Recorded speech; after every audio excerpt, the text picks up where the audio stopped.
আসসালামু আলাইকুম। আজকে আমরা আলাপ করব তোমাদের রসায়ন বিজ্ঞান বইয়ের তৃতীয় অধ্যায় পদার্থের গঠন নিয়ে।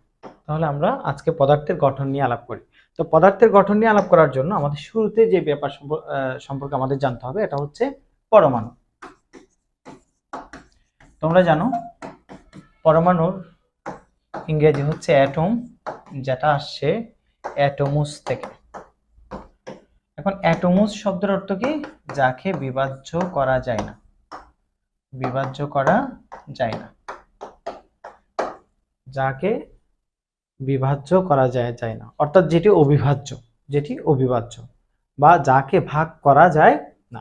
এখন কথা হচ্ছে তোমার 1803 সালে জন ডাল্টন যখন তার আধুনিক পারমাণবিক তত্ত্ব দিয়েছেন, তখন কিন্তু এই একটা জিনিস তোমার ভাবা হইতো যে পরমাণুকে আসলে ভাগ করা যায় না। কিন্তু পরবর্তীতে তোমার পরমাণুকে ভাঙ্গার ফলে বা বিভাজনের ফলে তিন ধরনের কণিকা নিয়ে আলোচনা হয় আর কি। পরমাণুকে ভাঙ্গার ফলে হচ্ছে তোমার তিন ধরনের কণিকা নিয়ে আলোচনা হয়। তিন ধরনের কণিকা নিয়ে আলোচনা হয়, একটু মনোযোগ দিয়ে শুনবা সবাই। পরমাণুকে ভাঙলে তিন ধরনের কণিকা পাওয়া যায়। পরমাণুকে ভাঙলে তিন ধরনের কণিকা পাওয়া যায়। একটা হচ্ছে তোমার স্থায়ী কণিকা, স্থায়ী কণা বা কণিকা। এরপরে হচ্ছে তোমার অস্থায়ী কণিকা, অস্থায়ী কণিকা। এরপর হচ্ছে তোমার কম্পোজিট, কম্পোজিট কণা, কম্পোজিট কণা। ঠিক আছে? তাহলে পরমাণুকে ভাঙলে তোমার কয় ধরনের কণা পাওয়া যায়? স্থায়ী, অস্থায়ী এবং কি কম্পোজিট। স্থায়ী কণার মধ্যে আছে তোমার ইলেকট্রন, প্রোটন এবং নিউট্রন। অস্থায়ী অনেক কণা আছে, তবে আমরা দুই একটার নাম বলতে পারি। মেসন, পজিট্রন, এরপর আছে তোমার অ্যান্টিনিউট্রিনো, অ্যান্টিনিউট্রিনো ইত্যাদি, অ্যান্টিনিউট্রিনো ইত্যাদি। আমরা আর আপাতত স্থায়ী কণিকা নিয়ে আলাপ করছি না, তবে মেসন, পজিট্রন, অ্যান্টিনিউট্রিনো আমরা মাত্র দুই একটা বললাম। এরপরে কম্পোজিট কণার মধ্যে আছে তোমার, কম্পোজিট কণার মধ্যে আছে তোমার আলফা কণা, আর একটা হচ্ছে ডিউটেরন। আলফা কণা, ডিউটেরন। ডিউটেরনকে আমরা এভাবে দেখাই, তোমরা ডিউটেরন মানে জানো হাইড্রোজেনের একটি আইসোটোপ। ডিউটেরন হচ্ছে তোমার হাইড্রোজেনের একটা আইসোটোপ যার আপেক্ষিক পারমাণবিক ভর হচ্ছে তোমার 2। আর আলফা কণা সম্পর্কে তোমরা জানো, আলফা কণা হচ্ছে হিলিয়াম নিউক্লিয়াস। আলফা কণা হচ্ছে হিলিয়াম নিউক্লিয়াস।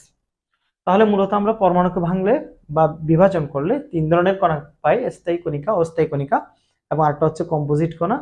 আমরা হচ্ছে বেসিক্যালি এখানে আলাপ করব হচ্ছে তোমার মূলত ইলেকট্রন, প্রোটন এবং নিউট্রন নিয়ে। তাহলে চলো আমরা আমাদের সেকেন্ড স্লাইডে চলে যাই। স্থায়ী কণা, স্থায়ী কণার মধ্যে আছে তোমার ইলেকট্রন, প্রোটন এবং নিউট্রন।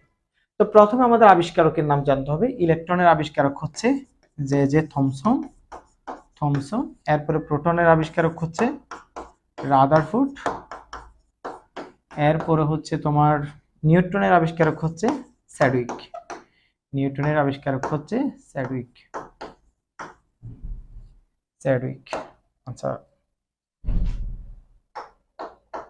নিউটনের আবিষ্কারক হচ্ছে তোমার স্যাডউইক আর কি।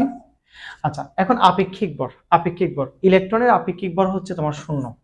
এরপর প্রোটনের আপেক্ষিক ভর হচ্ছে তোমার প্লাস 1। এরপরে নিউট্রনের আপেক্ষিক ভর হচ্ছে তোমার 1। আর আপেক্ষিক আদান, ইলেকট্রনের আপেক্ষিক আদান হচ্ছে -1। এরপরে প্রোটনের আপেক্ষিক আদান হচ্ছে +1। এরপরে নিউট্রনের আপেক্ষিক আদান হচ্ছে তোমার 0, অর্থাৎ নিউট্রনের কোনো আপেক্ষিক আদান নাই। প্রকৃত ভর, ইলেকট্রনের প্রকৃত ভর হচ্ছে তোমার 9.11 × 10⁻28 গ্রাম, 28 গ্রাম।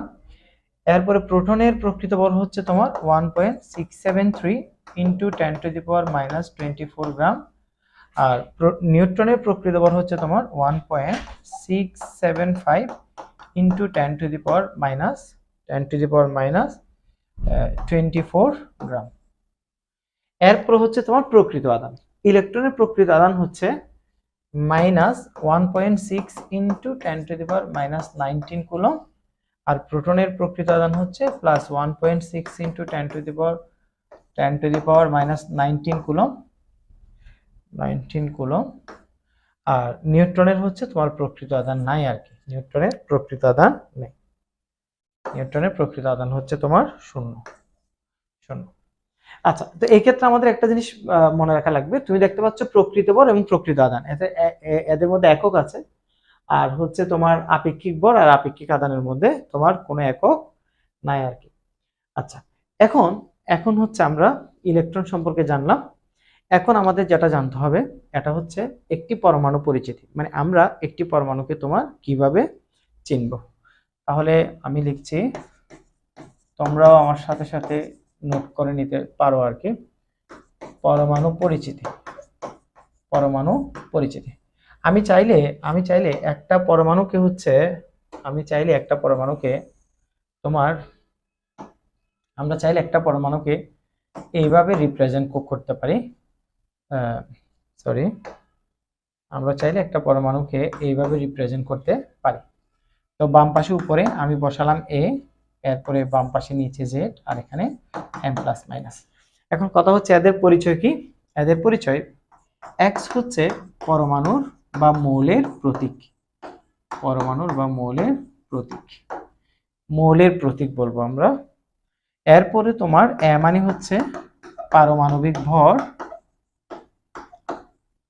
পারমাণবিক ভর, তবে এটা হচ্ছে আপেক্ষিক পারমাণবিক ভর আর কি। এরপরে জেড হচ্ছে পারমাণবিক সংখ্যা, পারমাণবিক সংখ্যা। আর এদিকে যে এম প্লাস মাইনাস আছে, এম প্লাস মাইনাস বলতে হচ্ছে মেইনলি বুঝাবো আমরা আধান বা চার্জ, আধান বা কি চার্জ, আধান বা চার্জ।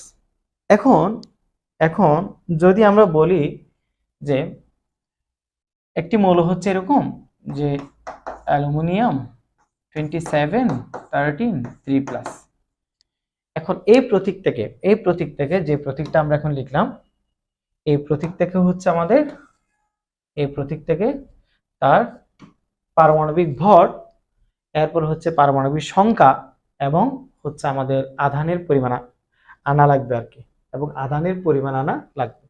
তো একটা জিনিস দেখো, তুমি দেখতে পাচ্ছ মাঝখানে যে জিনিসটা ছিল এটা হচ্ছে পরমাণু বা মৌলের কি প্রতীক। তাহলে বলো প্রতীক কি?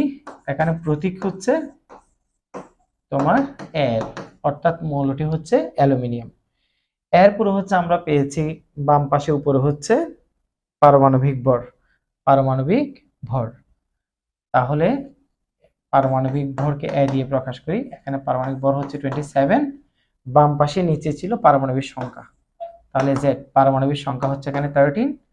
এরপর আধান হচ্ছে, আমরা আধান বলছিলাম এম প্লাস মাইনাস, আধান হচ্ছে এখানে +3। তবে এখানে আধানের মধ্যে চিহ্নটা পরে বসালাম আমরা, আর আমরা যখন সেপারেট করে আধান লিখবো তখন হচ্ছে চিহ্নটা তোমার কোথায় আসবে, চিহ্নটা তোমার সামনে আসবে। আচ্ছা, আমরা তাহলে এখন এই যে পরমাণুর ভর আমরা জানলাম, এরপরে পারমাণবিক সংখ্যা আমরা জানলাম, আধান আমরা জানলাম, এই আধান আমরা জানলাম, এই যে পারমাণবিক ভর এবং সংখ্যা, এদের সংজ্ঞা কি এগুলা নিয়ে আমরা বলবো। তবে আরেকটা জিনিস তোমাদেরকে সাথে সাথে বলে দেয়, এটা হচ্ছে এখানে আমি প্রোটন, ইলেকট্রন, প্রোটন এবং নিউট্রন কেমনে আনবো, ইলেকট্রন প্রোটন নিউট্রন আমরা কেমনে আনবো।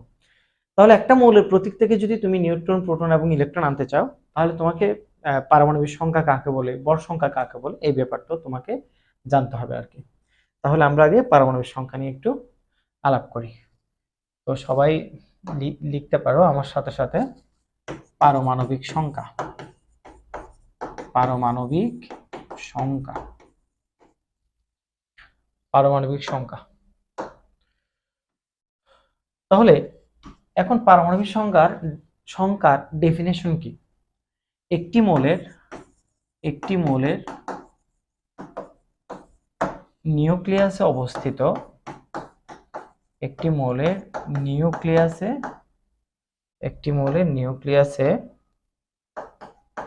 অবস্থিত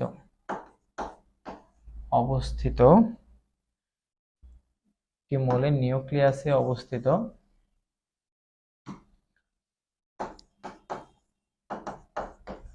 প্রোটন সংখ্যাকে পারমাণবিক সংখ্যা বলে, প্রোটন সংখ্যাকে পারমাণবিক সংখ্যা বলে। পারমাণবিক সংখ্যা বলে। তো আশা করি সংজ্ঞাটা আমরা সবাই বুঝছি। একটি মৌলের নিউক্লিয়াসে অবস্থিত প্রোটন সংখ্যাকে হচ্ছে তোমার পারমাণবিক সংখ্যা বলে। তাহলে এটা হচ্ছে তোমার পারমাণবিক সংখ্যার সংজ্ঞা। তার মানে যেটাই হচ্ছে নিউক্লিয়াসের প্রোটন সংখ্যা এটাই হচ্ছে পারমাণবিক সংখ্যা। তাহলে একটু দেখো, যদি তোমার কাছে এটা একটা মৌল হয়, ধরো এটা হচ্ছে একটা মৌল আর কি, এটা একটা মৌল, এটা একটা মৌল, এবং এই মৌলের ভিতরে ছোট্ট হচ্ছে তোমার একটা নিউক্লিয়াস আছে।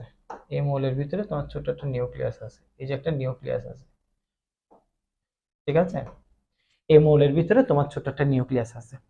হ্যাঁ, এখন এখন এই নিউক্লিয়াসে যদি তোমার একটা প্রোটন থাকে, তুমি জানো প্রোটন হচ্ছে ধনাত্মক, এই নিউক্লিয়াসের ভিতরে যদি তোমার একটা প্রোটন থাকে তাহলে তার পারমাণবিক সংখ্যা হচ্ছে 1।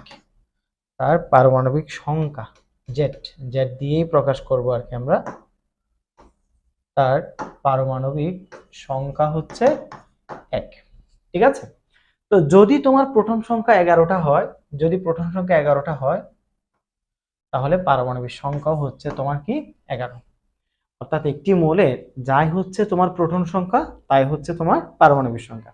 তাহলে আমরা এখানে লিখতেই পারি যে পারমাণবিক সংখ্যা জেড সমান হচ্ছে মূলত তোমার প্রোটন নাম্বার। তাহলে একটা সূত্র আমরা পাই গেছি আর কি, একটা সূত্র আমরা পাই গেছি যে প্রোটন সংখ্যাই হচ্ছে তোমার পারমাণবিক সংখ্যা, প্রোটন সংখ্যাই হচ্ছে তোমার পারমাণবিক সংখ্যা।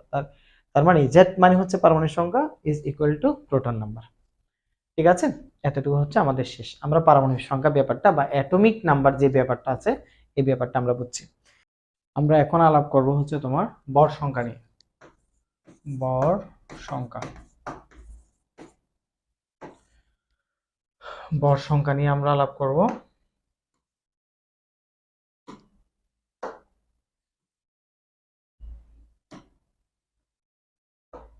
আচ্ছা, এখন তোমাদের প্রথমে জানা লাগবে হচ্ছে ভর সংখ্যা কি। নিউক্লিয়াসে অবস্থিত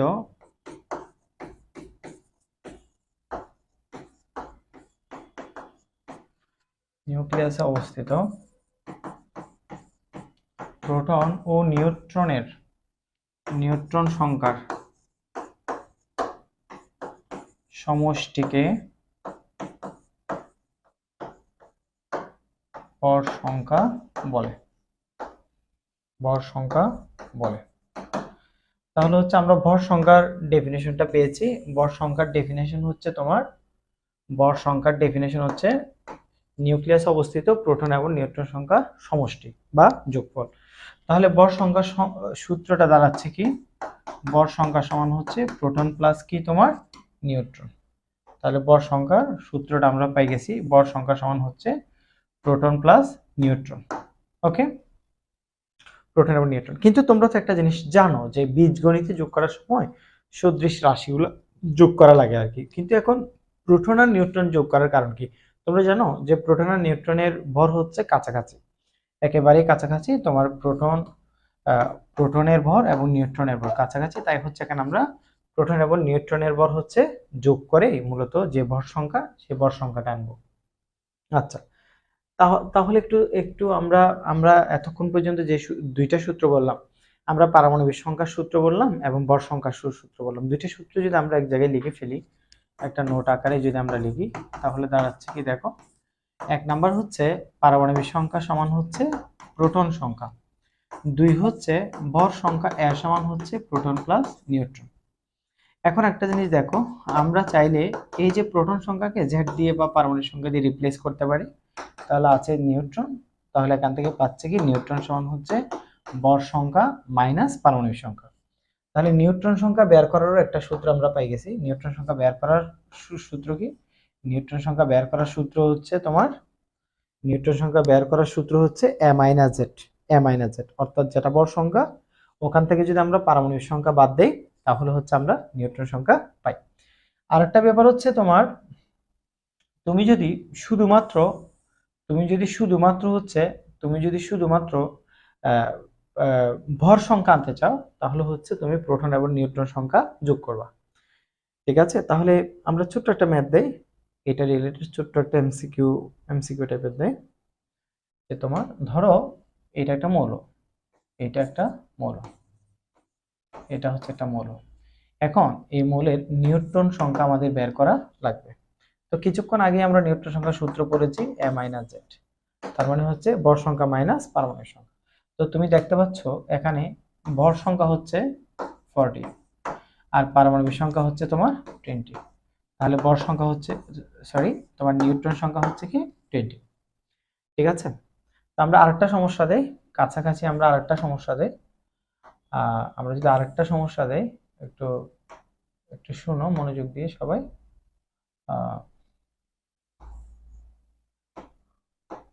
আরেকটা সমস্যা হচ্ছে, ধরো তোমাকে বললাম L3 + 27 13, ওকে, এটার ইলেকট্রন মানে প্রোটন, নিউট্রন এবং ইলেকট্রন বের করা লাগবে। প্রোটন, নিউট্রন এবং ইলেকট্রন বের করা লাগবে। তাহলে আমরা যদি বলি যে প্রোটন, নিউট্রন এবং ইলেকট্রন যদি আমরা বের করতে চাই, আমাদের প্রথম হচ্ছে প্রোটন সংখ্যা। তোমরা জানো প্রোটন সংখ্যা হচ্ছে তোমার প্রোটন সংখ্যা হচ্ছে, সরি, আমাদের প্রোটন সংখ্যা হচ্ছে পারমাণবিক সংখ্যার সমান। এই যে পারমাণবিক সংখ্যা 13, প্রোটন সংখ্যা হচ্ছে তোমার পারমাণবিক সংখ্যার সমান 13। আর নিউট্রন সংখ্যার সূত্র হচ্ছে a - z। এ হচ্ছে পারমাণবিক ভর, পারমাণবিক ভর হচ্ছে 27 মাইনাস z, z হচ্ছে পারমাণবিক সংখ্যা, z হচ্ছে পারমাণবিক সংখ্যা 13, তাহলে সমান সমান 40। তাহলে আমরা প্রোটন সংখ্যা পেয়েছি, আবার আমরা নিউট্রন সংখ্যাও পেয়েছি। এখন হচ্ছে গিয়ে তোমার ইলেকট্রন সংখ্যা, ইলেকট্রন সংখ্যা। তো নরমালি যখন তুমি ইলেকট্রন সংখ্যা আনবা, ইলেকট্রন সংখ্যা হচ্ছে তোমার প্রোটন সংখ্যার সমান আর কি। ইলেকট্রন হচ্ছে নরমালি তোমার প্রোটন সংখ্যার সমান। কিন্তু কিন্তু এখানে 3+ মানে হচ্ছে অ্যালুমিনিয়াম আরো 3টি ইলেকট্রন ত্যাগ করলো, তাহলে আরো 3টি ইলেকট্রন ত্যাগ করলে -3টি ইলেকট্রন, তাহলে তুমি এখানে প্রোটন সংখ্যা পেয়েছো 13, আরো 3টি ইলেকট্রন মাইনাস করলে তাহলে ইলেকট্রন সংখ্যা দাঁড়াচ্ছে হচ্ছে তোমার 10। তাহলে আমরা সূত্রগুলো যদি আরেকবার একটু বলে দেই, সূত্রগুলো যদি আরেকবার একটু রিভিউ দেই, পারমাণবিক সংখ্যা হচ্ছে প্রোটন সংখ্যা হচ্ছে পারমাণবিক সংখ্যার সমান, ঠিক আছে। আর নিউট্রন সংখ্যা বের করার সূত্র হচ্ছে ভর সংখ্যা মাইনাস পারমাণবিক সংখ্যা। আর ইলেকট্রন সংখ্যা হচ্ছে স্বাভাবিক অবস্থায় প্রোটন সংখ্যার সমান থাকে, কিন্তু 3+ মানে হচ্ছে সে আরো 3টি ইলেকট্রন ত্যাগ করলো, এরপরে হচ্ছে তাহলে 13টা থেকে আরো 3টা ইলেকট্রন ত্যাগ করলে ইলেকট্রন থাকছে হচ্ছে তোমার কয়টা, 10টা। তো সেম আমরা আরেকটা সমস্যা দিচ্ছি, সেম আরেকটা প্রবলেম দিচ্ছি। ধরো 16 8 2 মাইনাস 16, আর এদিকে হচ্ছে এটা, এদিকে হচ্ছে 2 মাইনাস অক্সিজেনের আয়ন, অ্যানায়ন।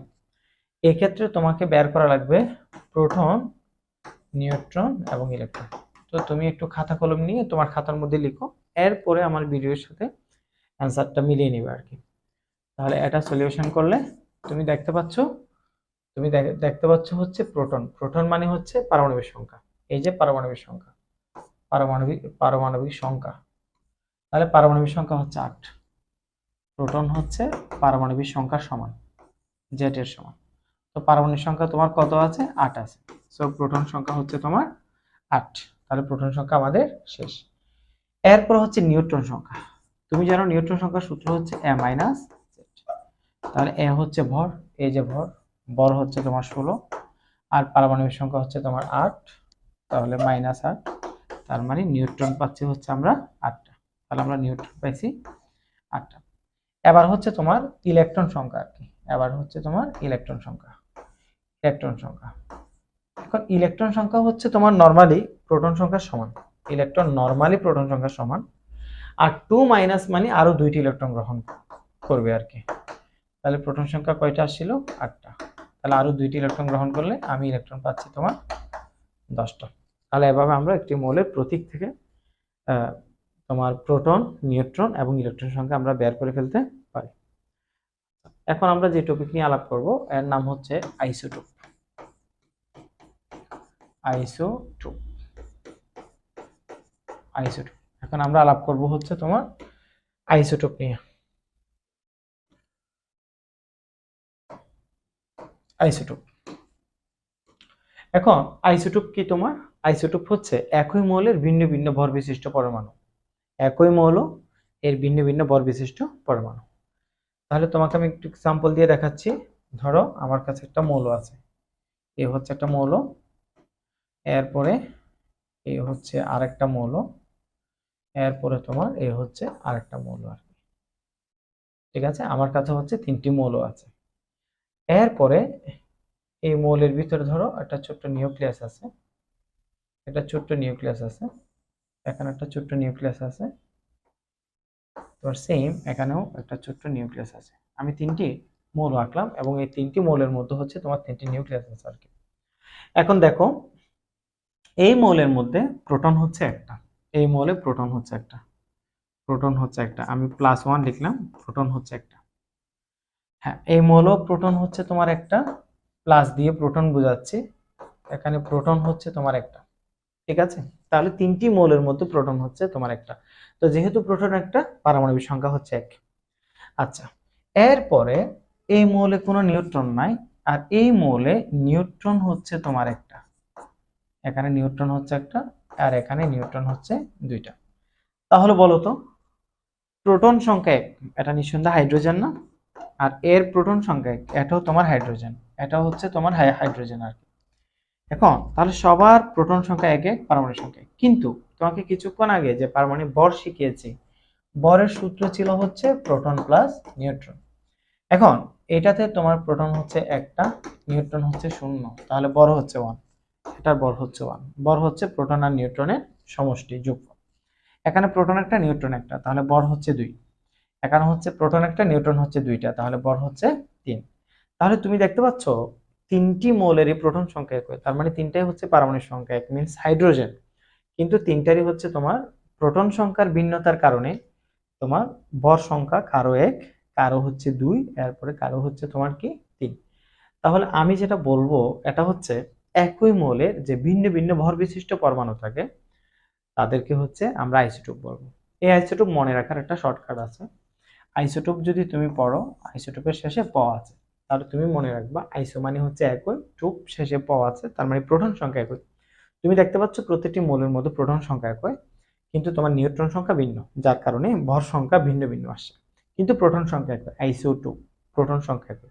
তাহলে যাদের মধ্যে প্রোটন সংখ্যা তোমার একই কিন্তু ভর সংখ্যা ভিন্ন, তারা হচ্ছে পরস্পরের আইসোটোপ। এখন আমরা আলোচনা করব হচ্ছে আইসোটোন নিয়ে। আইসোটোন, তো তুমি আইসোটোনের ক্ষেত্রে দেখবা, আইসোটোনের ক্ষেত্রে দেখবা আমরা কিছুক্ষণ আগে যে টেকনিকটা পড়লাম, এই টেকনিকটা যদি একটু কাজে লাগাই, একটু কাজে যদি লাগাই, তাহলে বলো তো শেষে আছে কি ন, শেষে আছে হচ্ছে তোমার ন মিন্স নিউট্রন সংখ্যা একই, নিউট্রন সংখ্যা একই কিন্তু ভর সংখ্যা ভিন্ন। তাহলে নিউট্রন সংখ্যা একই কিন্তু ভর সংখ্যা ভিন্ন। আমি কয়েকটা এক্সাম্পল দেই। ধরো ক্যালসিয়াম, আমি 2টি ক্যালসিয়াম পরমাণু সরি, আমি হচ্ছে একটি তোমার ক্যালসিয়াম পরমাণু, একটি ক্যালসিয়াম পরমাণু এবং আরেকটি হচ্ছে পটাশিয়াম পরমাণু পাশাপাশি রাখলাম। এখন ক্যালসিয়ামের ভর হচ্ছে 40, পারমাণবিক ভর হচ্ছে 20, এবং এবং পটাশিয়ামের ভর হচ্ছে 39, পারমাণবিক সংখ্যা হচ্ছে 19, পারমাণবিক সংখ্যা হচ্ছে তোমার কি 19। আচ্ছা, এখন বলতো এই মৌলটা, এই মৌলটা এই মৌলটা এবং আরেকটা মৌল হচ্ছে তোমার এটা, এই যে 2টা মৌল যে আমাদের সামনে আছে, 2টা মৌল যে আমাদের সামনে আছে, একটা হচ্ছে তোমার ক্যালসিয়াম, ভর হচ্ছে তোমার কি, ভর হচ্ছে 40 আর পারমাণবিক সংখ্যা হচ্ছে 20, আর পটাশিয়ামের ভর হচ্ছে তোমার 39 আর পারমাণবিক সংখ্যা হচ্ছে কি 19। এখন হচ্ছে আমরা নিউট্রন নিয়ে আসবো। নিউট্রন, তুমি জানো নিউট্রন মানে হচ্ছে a - z, তার মানে ভর সংখ্যা মাইনাস পারমাণবিক সংখ্যা, ভর সংখ্যা হচ্ছে 40, পারমাণবিক সংখ্যা হচ্ছে তোমার 20, তাহলে মাইনাস করলে হচ্ছে 20, নিউট্রন সংখ্যা 20। আর এখানেও যদি আমরা সেম কাজটা করি, এখানেও যদি হচ্ছে আমরা সেম কাজটা করি আর কি, তোমার এখানেও যদি হচ্ছে আমরা ক্যালকুলেশন করলে আমরা এখানে পাচ্ছি নিউট্রন সংখ্যা সমান a - z। তাহলে এখানে ভর সংখ্যা হচ্ছে তোমার 39 আর পারমাণবিক সংখ্যা হচ্ছে তোমার 19, তাহলে নিউট্রন সংখ্যা হচ্ছে এখানে 20। তুমি দেখতে পাচ্ছ দুইটি ভিন্ন মৌল ক্যালসিয়াম এবং পটাশিয়াম, দুইটি ভিন্ন মৌল ক্যালসিয়াম এবং পটাশিয়াম, কিন্তু দুইটারই হচ্ছে নিউট্রন সংখ্যা সমান কিন্তু ভর সংখ্যা ভিন্ন। তাহলে নিউট্রন সংখ্যা সমান কিন্তু যদি ভর সংখ্যা ভিন্ন হয় তাদেরকে আমরা আইসোটোন বলবো। তাহলে মনে রাখার উপায় আইসোটোন শেষে ন আছে, তার মানে হচ্ছে তোমার নিউট্রন সংখ্যা একই। এরপরে হচ্ছে আমরা আলাপ করব তোমার আইসোবার নিয়ে। আইসোবার আইসোবার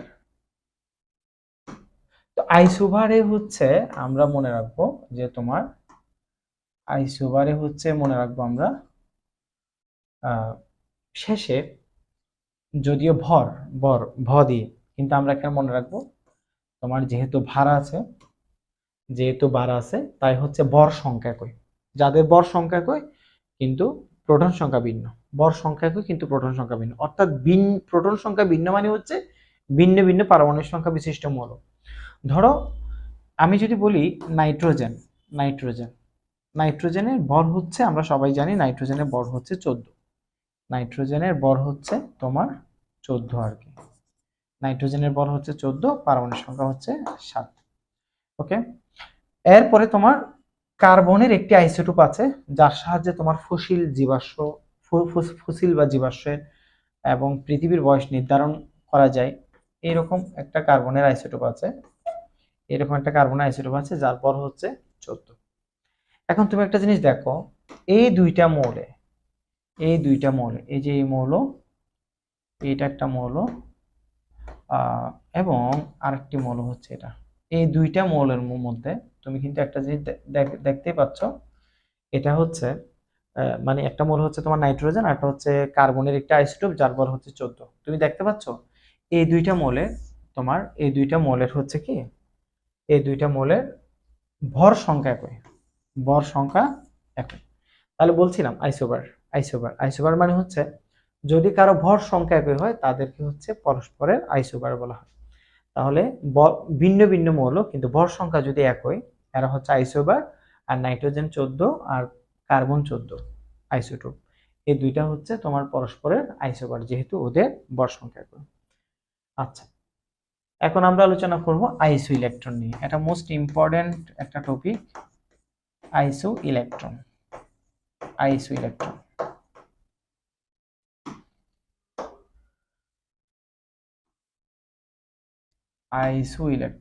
তাহলে আইসো ইলেকট্রন ব্যাপারটা একটু দেখি আমরা।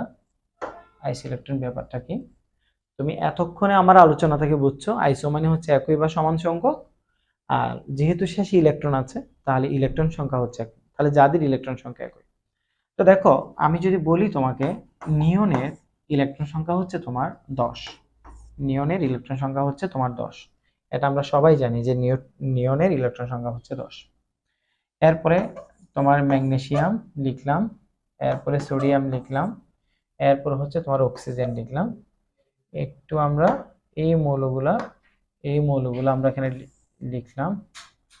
কয়টা মৌল এখানে, একটা দুইটা তিনটা চারটা মৌল এখানে লিখলাম আমরা আর কি। এই চারটা মৌল লেখার পরে এই চারটা মৌলের ইলেকট্রন সংখ্যা ক্যালকুলেশন করব আমরা। এই চারটা মৌলের ইলেকট্রন সংখ্যা আমরা ক্যালকুলেশন করব।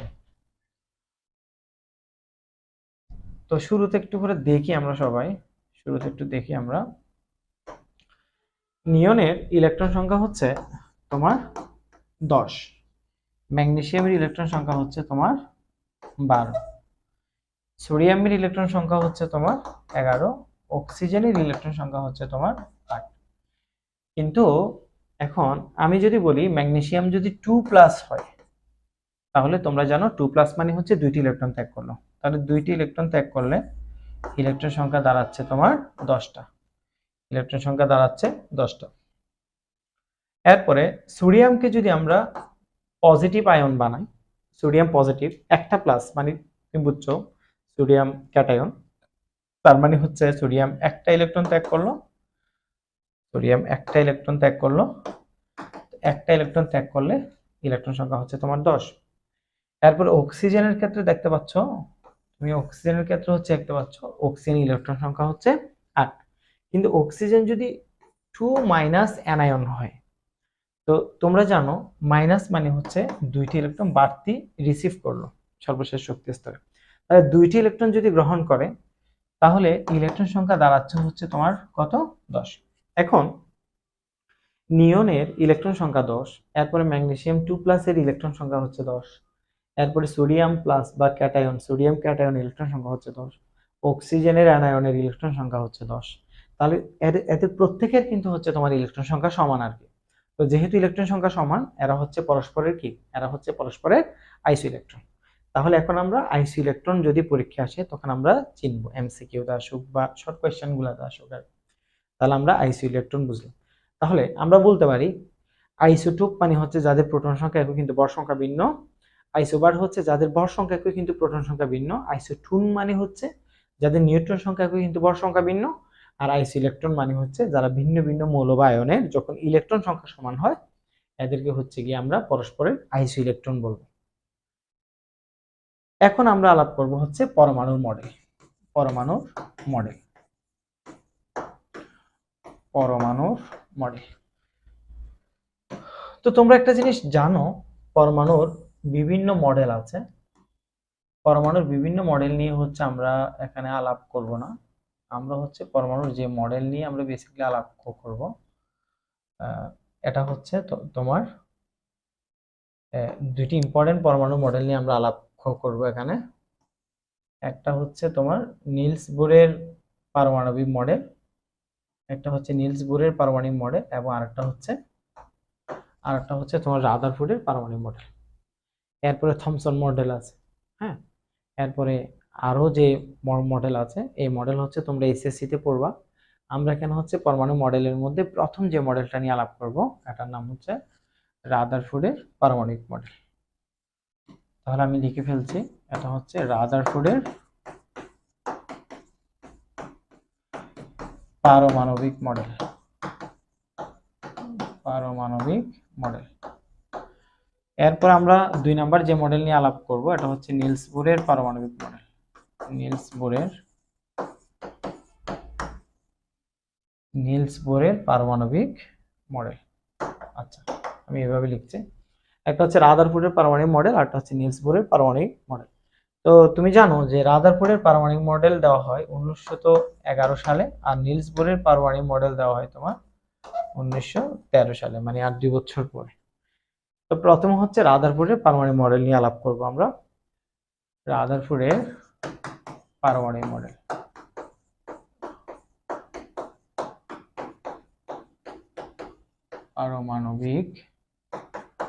পারমাণবিক মডেল। তো রাদারফোর্ডের পারমাণবিক মডেলে যে স্বীকার্য আছে এখান থেকে মোটামুটি 4-5টা স্বীকার্য বললেই, মোটামুটি 4-5টা স্বীকার্য লিখতে পারলেই তোমাকে পরীক্ষায় নাম্বার দিয়ে দিবে।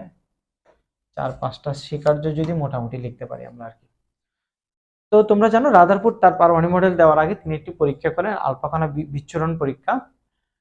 আলফা কণা বিচ্ছুরণ পরীক্ষার সাহায্য হচ্ছে তিনি তার পারমাণবিক মডেলের যে বিভিন্ন স্বীকার্য তিনি বলেছেন আলফা কণা বিচ্ছুরণ পরীক্ষার মাধ্যমে, ওইগুলাই হচ্ছে মূলত রাদারফোর্ডের পারমাণবিক মডেলে লেখা আছে আর কি। তো তোমার ওখান থেকে যদি কয়েকটি ইম্পর্টেন্ট পয়েন্ট আমি বলি, 1 নম্বর হচ্ছে রাদারফোর্ড বলেছেন পরমাণুর বেশিরভাগ জায়গা ফাঁকা, পরমাণুর বেশিরভাগ জায়গা ফাঁকা, বেশিরভাগ জায়গা হচ্ছে তোমার ফাঁকা, পরমাণুর বেশিরভাগ জায়গা ফাঁকা। 2 নাম্বার হচ্ছে পরমাণুর মোট আয়তনের তুলনায়, পরমাণুর মোট আয়তনের তুলনায় নিউক্লিয়াস অতি নগণ্য। তাহলে আমি নিউক্লিয়াস অতি নগণ্য জাস্ট এতটুকু লিখছি, পরমাণুর নিউক্লিয়াস অনেক ছোট আর কি। পরমাণুর নিউক্লিয়াস হচ্ছে তোমার, পরমাণুর নিউক্লিয়াস অনেক ছোট, অনেক ছোট। এরপরে 3 নাম্বার পয়েন্ট, এরপরে হচ্ছে তোমার 3 নাম্বার পয়েন্ট, রাদারফোর্ড বলেছেন পরমাণুর যে ধনাত্মক চার্জ তা হচ্ছে কেন্দ্রের মধ্যে অবস্থিত আর কি। তাহলে পজিটিভ চার্জ কেন্দ্রে অবস্থিত, কেন্দ্রে অবস্থিত। তো তোমাদের আরেকটা জিনিস বুঝা লাগবে, রাদারফোর্ডের যে মডেল রাদারফোর্ড কিন্তু তার পরমাণু মডেলকে সৌরজগতের সাথে কম্পেয়ার করলেন। সৌরজগতে সূর্যের চারদিকে গ্রহগুলা যেভাবে ঘুরে, একটি পরমাণু নিউক্লিয়াসের চারদিকে ইলেকট্রনগুলো একইভাবে থাকতে পারে, এই কথাটা বলেছেন হচ্ছে বিজ্ঞানী রাদারফোর্ড। তো যেহেতু তিনি সৌরজগতের সাথে কম্পেয়ার করেছেন, রাদারফোর্ডের পরমাণু মডেলের আর একটা পরিচয় হচ্ছে সৌর মডেল। তাহলে সৌর মডেল নামও হচ্ছে রাদারফোর্ডের পরমাণু মডেলটা পরিচিত। আচ্ছা, তাহলে 3 নম্বর পয়েন্ট আমরা বলছি যে পজিটিভ চার্জ কেন্দ্রে অবস্থিত। পজিটিভ চার্জ হচ্ছে তোমার কেন্দ্রে অবস্থিত। আরেকটা পয়েন্ট আমরা এখান থেকে বলতে পারি, এটা হচ্ছে তোমার কেন্দ্রে যে পরিমাণ ধনাত্মক প্রোটন আছে, কেন্দ্রে যে পরিমাণ ধনাত্মক প্রোটন আছে, অর্থাৎ কেন্দ্রের পজিটিভ চার্জ সমান হচ্ছে তোমার কেন্দ্রের পজিটিভ চার্জ সমান হচ্ছে তোমার ইলেকট্রনের নেগেটিভ চার্জ। নেগেটিভ চার্জ এই দুইটা সমান, এটা তুমি একটু লিখবা একটু কথা দিয়ে, আমি একটু সংক্ষেপে বুঝাচ্ছি যে তোমার একটি পরমাণু নিউক্লিয়াসে যত সংখ্যক ধনাত্মক প্রোটন থাকে ঠিক তত সংখ্যক শক্তি স্তরে ঋণাত্মক ইলেকট্রন থাকে, তাই পরমাণু সামগ্রিকভাবে বিদ্যুৎ নিরপেক্ষ। অর্থাৎ অর্থাৎ আমি যদি সংক্ষেপে লিখি, এটাকে আমরা এভাবে বলতে পারি, আমরা এটাকে এভাবে লিখতে পারি যে পরমাণু বিদ্যুৎ নিরপেক্ষ। এই কথাটাও বলেছে রাদারফোর্ড, পরমাণু পরমাণু বিদ্যুৎ নিরপেক্ষ। পরমাণু বিদ্যুৎ নিরপেক্ষ, এটার রিজন কি?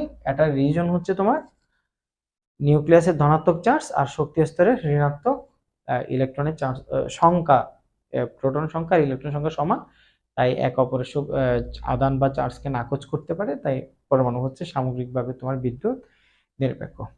এরপরে 5 নাম্বার পয়েন্ট হচ্ছে তোমার যে কারণে মূলত তিনি সৌর মডেল বলেন।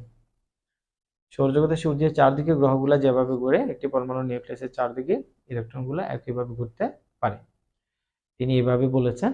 এরপরে হচ্ছে ইলেকট্রনের ঘূর্ণনজনিত যে কেন্দ্রবিমুখী বল, আমি যদি বলি তিনি কেন্দ্রবিমুখী বল নিয়ে তিনি আরেকটা কথা বলেছেন। ধরো এটা হচ্ছে নিউক্লিয়াস, এটা হচ্ছে ইলেকট্রন, তো তোমার ইলেকট্রন যখন ঘুরছে, তো ইলেকট্রনের যে কেন্দ্র বহির্মুখী যে বল থাকবে, এই বলটা নিউক্লিয়াসের আকর্ষণ বলের সমান।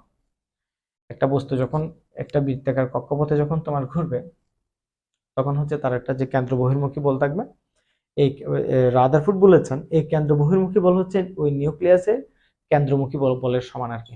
এই জন্য হচ্ছে তোমার ইলেকট্রনটা তোমার স্থানচ্যুত হওয়ার কোনো ধরনের সম্ভাবনা নেই, তিনি ওইভাবে বুঝিয়েছেন।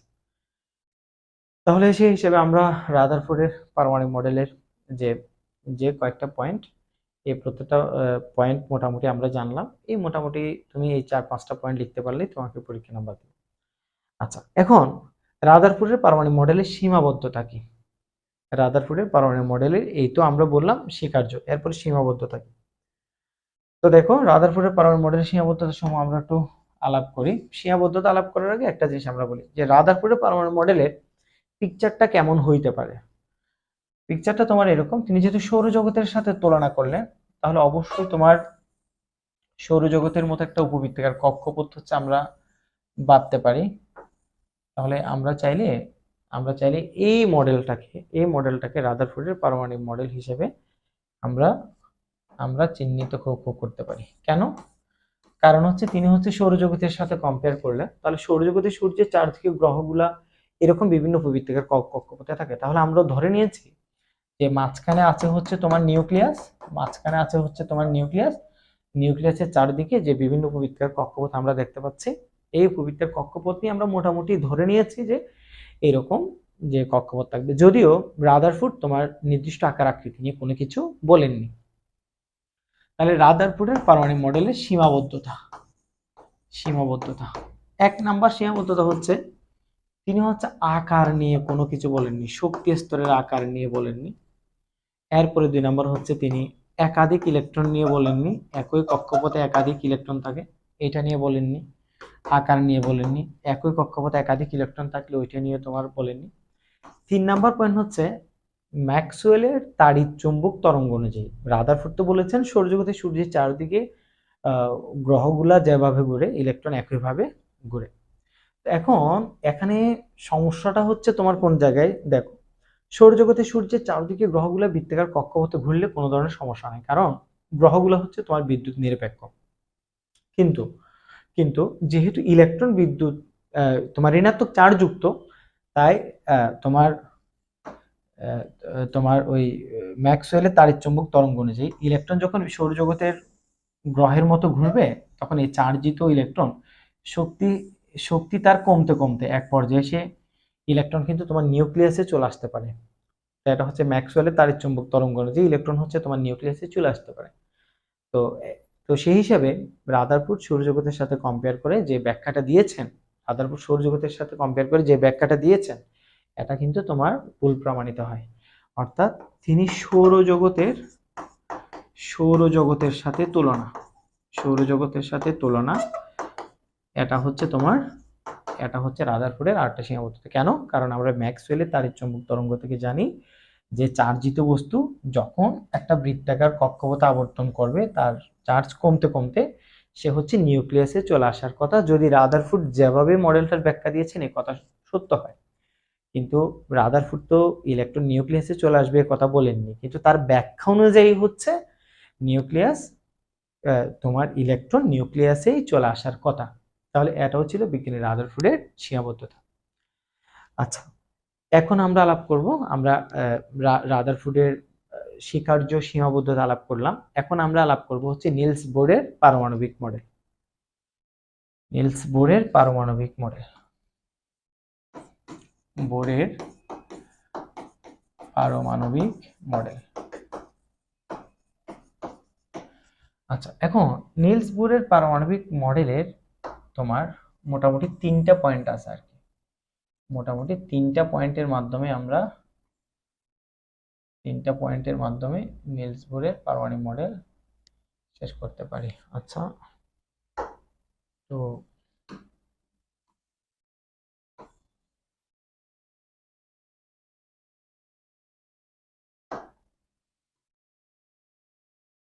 তাহলে নিলস বোরের পারমাণবিক মডেল, নিলস বোরের পারমাণবিক মডেলের 3টা পয়েন্ট আমাদেরকে জানতে হবে। এক নাম্বার পয়েন্ট, এক নাম্বার পয়েন্ট, এক নাম্বার পয়েন্ট হচ্ছে শক্তি স্তর নিয়ে ধারণা, শক্তি স্তর নিয়ে ধারণা। তাহলে নিলস বোর শক্তি স্তর নিয়ে কি বললেন? নিলস বোর তোমার শক্তি স্তর নিয়ে বললেন কি? নিলস বোর শক্তি স্তর নিয়ে বলেছে হচ্ছে তোমার পরমাণুর নিউক্লিয়াসের চারদিকে কতগুলো বৃত্তাকার কক্ষপথ থাকে। তিনি বলেছেন পরমাণুর নিউক্লিয়াসের চারদিকে কতগুলো বৃত্তাকার কক্ষপথ থাকে এবং এই কক্ষপথগুলোকে স্মল এন সমান 1 2 3 ইত্যাদি দ্বারা প্রকাশ করা যায়।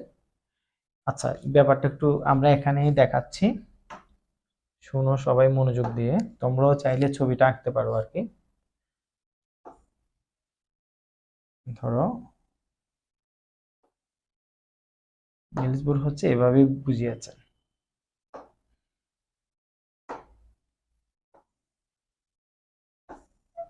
এটা হচ্ছে, এগুলো হচ্ছে কতগুলো হচ্ছে বৃত্তাকার কক্ষপথ।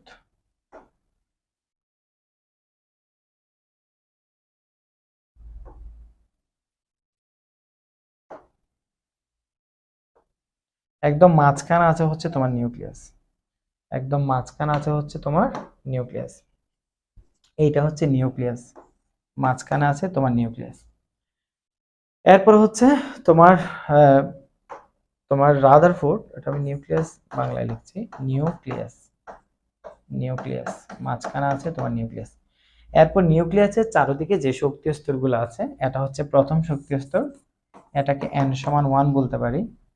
এরপর হচ্ছে তোমার দ্বিতীয় শক্তি স্তর, এটাকে n সমান 2 দিয়ে চিহ্নিত করব। এরপর তৃতীয় শক্তি স্তর, এটা হচ্ছে n সমান 3। তার মানে হচ্ছে নিলস বোর তার পরমাণুর যে বাইরে যে বৃত্তাকার কক্ষপথ আছে এদেরকে n সমান 1 2 3 আরো যদি শক্তি স্তর আসে এইভাবে আমরা চিহ্নিত করব। তিনি এটাও বলেছেন তুমি এইগুলাকে, এই শক্তি স্তরকে, প্রথম শক্তি স্তরকে কে, দ্বিতীয় শক্তি স্তরকে এল, তৃতীয় শক্তি স্তরকে এম, এবং এরপর আরো শক্তি স্তর আসলে এন, এভাবে ক্রমান্বয়ে ইংরেজি বিভিন্ন বর্ণমালা দিয়ে আমরা চাইলে প্রকাশ করতে পারি। এই কথাটা তিনি বলেছেন, তিনি এভাবে প্রকাশ করলেন।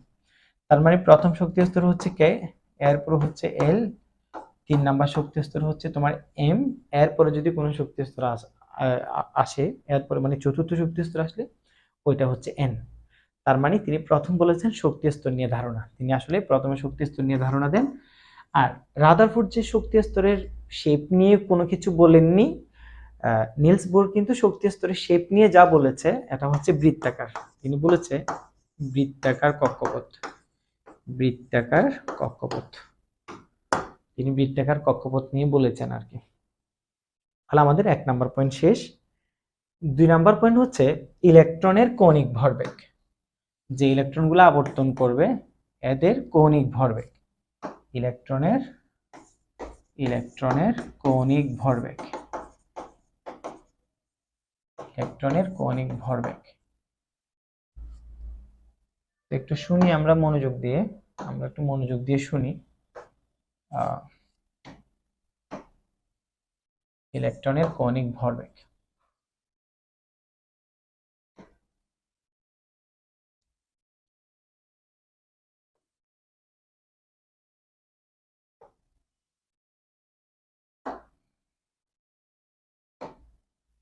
তাহলে তিনি হচ্ছে আমাদের 1 নাম্বার ইলেকট্রনের কৌণিক ভরবেগ দিয়ে বুঝিয়েছেন আর কি। এখন তোমরা ফিজিক্সে একটা জিনিস পড়ছো, যে ইলেকট্রনগুলো তোমার ঘুরে, যে ইলেকট্রন তোমার ঘুরে, এই ইলেকট্রনের একটা কৌণিক ভরবেগ থাকে। কিরকম? আমরা ভরবেগ সম্পর্কে সবাই মোটামুটি পড়া আসি ফিজিক্সের, তোমাদের বল চ্যাপ্টারে পড়া আসছো। আমি একটু ভরবেগ নিয়ে আগে বলি, তাহলে এরপরে হচ্ছে আমি এই 2 নাম্বার পয়েন্টে আসবো। তোমরা সবাই জানো রৈখিক ভরবেগ নিয়ে তোমরা পড়ে আসছো, রৈখিক ভরবেগ, রৈখিক ভরবেগ একদম সহজ একটা ডেফিনেশন ফিজিক্সে। ভরবেগ মানে হচ্ছে ভর এবং বেগের গুণফল, ভরবেগ মানে হচ্ছে তোমার ভর এবং বেগের গুণফল।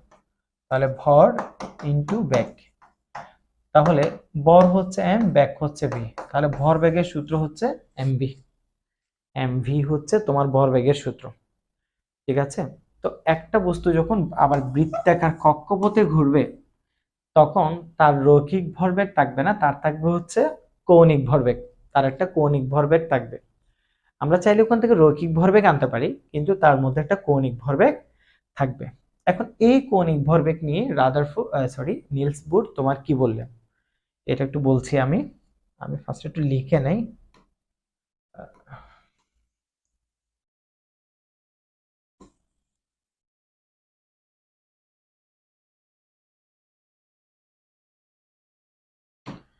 আচ্ছা, কৌণিক ভরবেগ, ইলেকট্রনের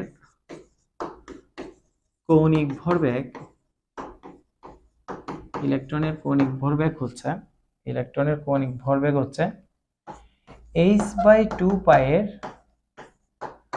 পূর্ণ সংখ্যার গুণিতক, পূর্ণ সংখ্যার h/2π এর পূর্ণ সংখ্যার গুণিতক, h/2π এর পূর্ণ সংখ্যার গুণিতক।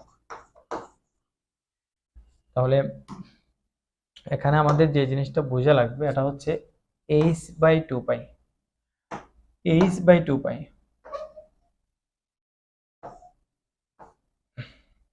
এটা খুব ইম্পর্টেন্ট একটা ব্যাপার, যে এই 2 নাম্বারের জন্য, এটা আমাদের 2 নাম্বার পয়েন্ট ছিল, আমাদের 2 নাম্বার পয়েন্টের জন্য ইলেকট্রনের কৌণিক ভরবেগ খুব ইম্পর্টেন্ট, এই লাইনটা খুব ইম্পর্টেন্ট। তিনি বলেছেন ইলেকট্রনের কৌণিক ভরবেগ হচ্ছে h/2π এর পূর্ণ সংখ্যার গুণিতক।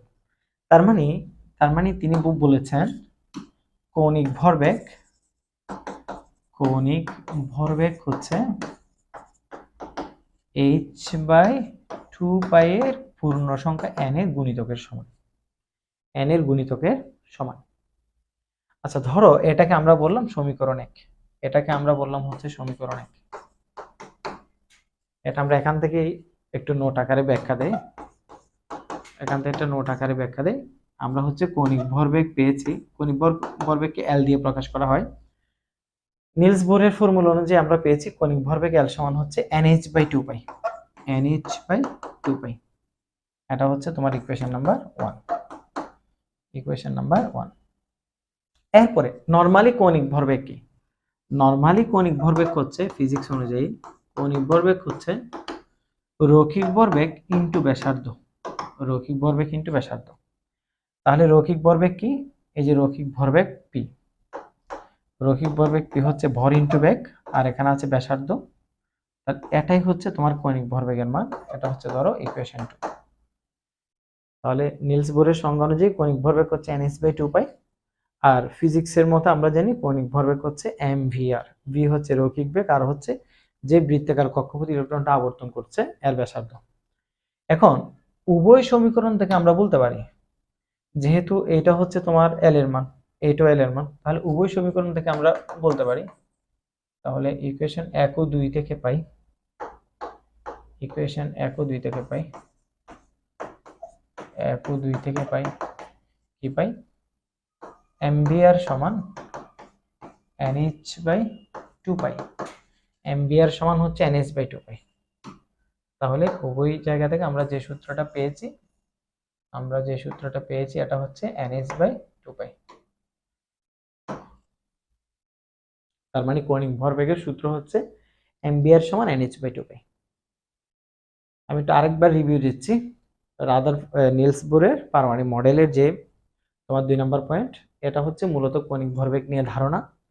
কৌণিক ভরবেগ সম্পর্কে তিনি বলেছেন ইলেকট্রনিক কৌণিক ভরবেগ হবে h/2π এর পূর্ণ সংখ্যার গুণিতক।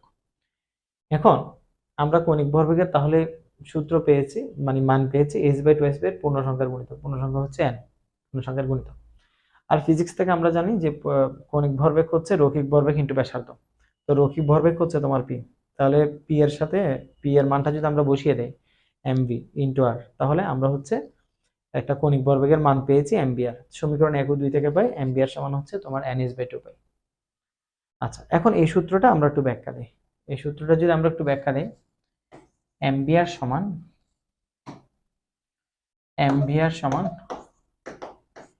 nh/2π, এমবিআর সমান হচ্ছে nh/2π।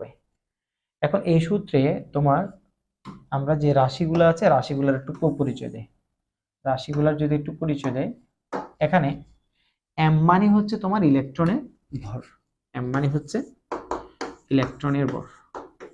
তো ইলেকট্রনের ভর তোমার কত, ইলেকট্রনের ভর হচ্ছে 9.11 ইন্টু 10⁻³ কেজি। এরপরে ভি মানে হচ্ছে ইলেকট্রনের বেগ, ইলেকট্রনের বেগ। তো এটা আমরা সব সময় মিটার পার সেকেন্ড এককে আনবো। এরপর আর মানে হচ্ছে যে কক্ষপথে আবর্তন করছে তার ব্যাসার্ধ, তার মানে কক্ষপথের ব্যাসার্ধ, আর মানে হচ্ছে কক্ষপথের ব্যাসার্ধ। এটা আমরা প্রকাশ করব হচ্ছে মিটারে। এরপরে এন মানে হচ্ছে, এন তো পূর্ণ সংখ্যা বলছে, এখন কাল পূর্ণ সংখ্যা, এটা হচ্ছে শক্তি স্তর সংখ্যা, শক্তি স্তর সংখ্যা মানে যত নাম্বার শক্তি স্তর আর কি, শক্তি স্তর সংখ্যা, যত নাম্বার শক্তি স্তর আছে, যে তোমাদের নিঃসন্দেহে মনে আছে এন এর মান ছিল 1 2 3 ইত্যাদি, মানে যে শক্তি স্তরে অবস্থান করে। এরপর এইচ, এইচ কে হচ্ছে প্লাঙ্কের ধ্রুবক বলা হয়, এইচ কে হচ্ছে তোমার প্লাঙ্কের ধ্রুবক বলা হয়, এইচ হচ্ছে প্লাঙ্কের ধ্রুবক, প্লাঙ্কের ধ্রুবক। এটার মান হচ্ছে তোমার 6.626 ইন্টু 10⁻³ জুল সেকেন্ড বলা যায় একক, অথবা তোমাদের বইয়ে আরেকটা একক আছে যে KG metre square per second, এই এককটাও বলা যাবে, কেজি মিটার স্কয়ার পার সেকেন্ডটাও বলা যাবে। আর প্লাঙ্কের ধ্রুবক হচ্ছে তোমার 6.626 10⁻³ জুল সেকেন্ডও বলা যাবে। তাহলে মোটামুটি আমরা তোমার নিলস বোরের যে কৌণিক ভরবেগ সংক্রান্ত যে ধারণা দিয়েছিল, এই ধারণা আমরা মোটামুটি স্বচ্ছ একটা ধারণা আমরা পেয়েছি। আর পাই এর মান তো আমরা জানি, পাই এর মান হচ্ছে তোমার 3.1416 যে মানটা আছে আর কি। এরপরে নিলস বোরের পারমাণবিক মডেলের তোমার 3 নাম্বার পয়েন্ট, নিলস বোরের পারমাণবিক মডেলের 3 নাম্বার পয়েন্ট, নিলস বোরের পারমাণবিক মডেলের 3 নাম্বার পয়েন্ট ছিল, 3 নাম্বার পয়েন্ট ছিল শোষিত বা বিকিরিত শক্তির মান, শোষিত বা বিকিরিত শক্তির মান, শোষিত বা বিকিরিত শক্তির মান। তো শোষিত বা বিকিরিত শক্তি নিয়ে তিনি কি বললেন, এটা তো বলি আমরা। শোষিত বা বিকিরিত শক্তি নিয়ে তিনি বলেছেন, তো দেখো ফার্স্টে আমি একটা পরমাণু আঁকি আগে। ধরো এটা হচ্ছে একটা পরমাণু আর কি, এটা হচ্ছে একটা পরমাণু। এখন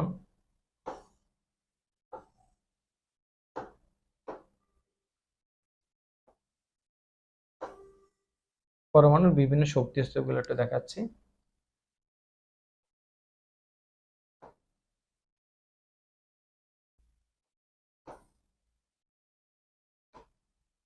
আর একদম লাস্ট এটা হচ্ছে ধরো নিউক্লিয়াস, এটা হচ্ছে তোমার নিউক্লিয়াস। আচ্ছা, এটা হচ্ছে ধরো একটা পরমাণু। হ্যাঁ, এটা হচ্ছে একটা পরমাণু। এখন এই পরমাণুর এই শক্তি স্তরে একটা ইলেকট্রন আছে, এই শক্তি স্তরে একটা ইলেকট্রন আছে। এখন এই ইলেকট্রনটা যদি শক্তি শোষণ করে আর কি, শক্তি শোষণ করলে উপরের শক্তি স্তরে লাফিয়ে যাবে, শক্তি শোষণ করলে উপরের শক্তি স্তরে লাফিয়ে যাবে। আবার শক্তি বিকিরণ করলে নিচের শক্তি স্তরে চলে আসবে, শক্তি বিকিরণ করলে তোমার নিচের শক্তি স্তরে চলে আসবে। একটি তোমার পরমাণুতে অবস্থিত, বৃত্তাকার কক্ষপথে অবস্থিত একটি ইলেকট্রন যখন তোমার ঘূর্ণনরত অবস্থায় আছে, তখন শক্তি শোষণ করলে হচ্ছে উপরের শক্তি স্তরে চলে যাবে, আর শক্তি বিকিরণ করলে তোমার নিচের শক্তি স্তরে চলে আসবে। আর ইলেকট্রন যদি তোমার শক্তি শোষণ বা বিকিরণ কোনোটি না করলে হচ্ছে, তখন সে একটা নির্দিষ্ট একটা পার্টিকুলার শক্তি স্তরেই তোমার থাকবে আর কি। এখন এই শোষিত বা বিকিরিত শক্তির মান হচ্ছে কেমনে আনবো আমরা? তো দেখি, ধরো এইটার মান হচ্ছে এই এ স্তরে থাকলে ইলেকট্রনের এনার্জি হচ্ছে তোমার E2, আর এখানে ইলেকট্রনের এনার্জি হচ্ছে তোমার E1। তাহলে এই শক্তি স্তর থেকে যদি ওই শক্তি স্তরে লাফিয়ে যায়, এক নাম্বার শক্তি স্তর, বা E1 থেকে যদি E1 শক্তি সম্পন্ন শক্তি স্তর থেকে যদি E2 শক্তি স্তরে লাফিয়ে যায়, তখন তার শোষিত শক্তির মান হচ্ছে E2 মাইনাস E1। এই শোষিত বা বিকৃত শক্তির মান তুমি এভাবে আনতে পারো, অথবা চাইলে তুমি এভাবেও আনতে পারো। এই শক্তির মান হচ্ছে এইচ নিউ, এরপরে হচ্ছে নিউর একটা মান আছে তোমার, নিউ মানে হচ্ছে সি বাই ল্যামডা। তুমি চাইলে এভাবেও আনতে পারো। তার মানে তিনটে সূত্রের সাহায্যে চাইলে আমরা আনতে পারি যে শোষিত বা বিকিরিত শক্তির মান। তো তোমাদের এখানে তোমাদের বইয়ে সবচেয়ে বেশি যে সূত্রটা ইউজ হবে, এটা হচ্ছে তোমার এটা, E সমান এইচ বাই ল্যামডা। তাহলে আমি আবার বলছি, ইলেকট্রন ঘূর্ণনরত থাকা অবস্থায় তোমার শক্তি শোষণ করলে উপরের শক্তি স্তরে লাফিয়ে যাবে, আর শক্তি বিকিরণ করলে হচ্ছে নিচের শক্তি স্তরে আসবে। আর যখন শক্তি শোষণ বা বিকিরণ তোমার কোনোটিই ঘটবে না, তখন হচ্ছে এটা নির্দিষ্ট শক্তি স্তরে আবর্তনরত অবস্থায় থাকবে আর কি। ঠিক আছে, তখন নির্দিষ্ট শক্তি স্তরে তোমার আবর্তনরত অবস্থায় থাকবে। আর শোষিত বা বিকিরিত শক্তির মান হচ্ছে, আমরা মেইনলি বলবো E সমান এইচ সি বাই ল্যামডা। সূত্র একটু ব্যাখ্যা দিচ্ছি আমরা সূত্রটা নিয়ে একটু ব্যাখ্যা দিচ্ছি। তাহলে সূত্রটা নিয়ে যদি আমরা একটা ব্যাখ্যা দেই, সূত্রটা হচ্ছে E সমান এইচ সি বাই ল্যামডা, অথবা আমরা ফার্স্টে লিখছিলাম হচ্ছে এইচ নিউ, এরপরে আবার লিখছি হচ্ছে তোমার এইচ সি বাই ল্যামডা। আচ্ছা, এখন এইচ তো প্লাঙ্কের ধ্রুবক, আমরা সবাই জানি। নিউ কি? নিউ হচ্ছে ফ্রিকোয়েন্সি বা কম্পাঙ্ক, যার একক হচ্ছে তোমার হার্টজ, নিউ হচ্ছে তোমার ফ্রিকোয়েন্সি বা কম্পাঙ্ক, যার একক হচ্ছে হার্টজ। সি হচ্ছে তোমার আলোর বেগ,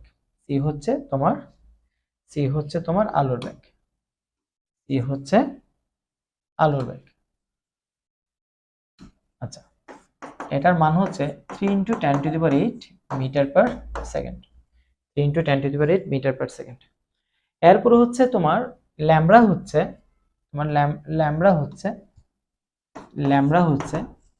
তরঙ্গ দৈর্ঘ্য আর কি। ল্যামডা হচ্ছে তরঙ্গ দৈর্ঘ্য,